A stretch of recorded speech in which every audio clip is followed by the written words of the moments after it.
梅ヶ枝餅風餅です。結構レンチンしたりとか焼いたりとかで水分飛びやすい環境になってるので、ほんと焼いてすぐに食べるぐらいじゃないとすぐに硬くなっちゃいます。中に前作ったように豆腐入れたりとか、あとは砂糖を練り込んだりとかしてないので、餅としてシンプルにこう冷めたらすぐ硬くなっちゃうっていうのは残ってるので、ほんと焼けた瞬間に食べるぐらいがいいですね。もうこれさっき切ったやつですけど、すでにもう硬くなりかけてて伸びますけど、ちょい歯ごたえが出てきたなみたいな。で、表面もパリッとこう焼き目が綺麗につくぐらいまで焼くと、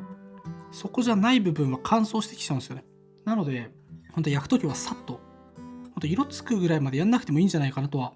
思います。軽くこう触ってみて、ちょっと表面がサクッとしたなぐらい、ほんと白くなったぐらいで食べるのが食べた感想としては一番美味しいと思います。見た目重視でね、今回ちょっと色つけたんですけど、これぐらいまでやるよりはさっと焼きの方がうまい。で、こう直前にちぎったものっていうのは今硬くなっているんで、ちょっとレンチンしてみます。ラップをして20秒ほどチンしました。そうすると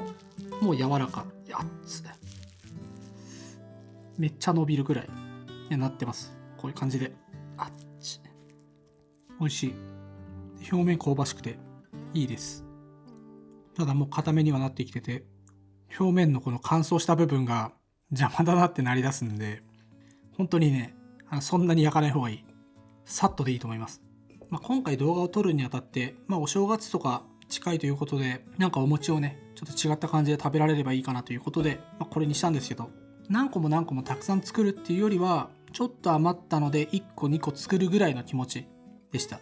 なのでこうあんまり保存はどうとか温め直しとかあんまり考えずに焼いてすぐ食べるっていうイメージで作ってましたね。なのでこれ今手つけてないので、一旦冷ましてからちょっとトースターで温めたりとかしてみようかなと思ってます。で、今回これ作るにあたって本当はもっと違うやり方、もっと簡単なのがあればと思って調べたんですけど、切り餅で作ってる人いないかなとかやったら、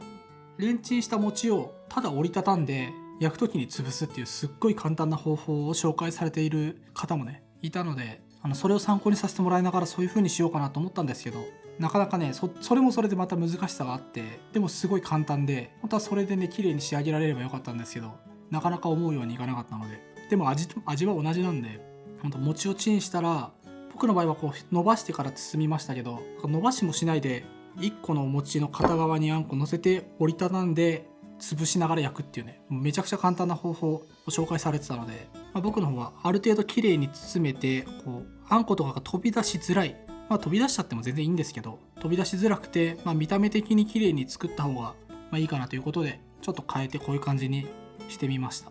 焼きたてはパリッと香ばしく、中もっちり伸びるとろっとしてて美味しいんで、なんかちょっと餅1個2個余ったらやってみてもいいのではないかと思います。そんな感じでした。ではまた。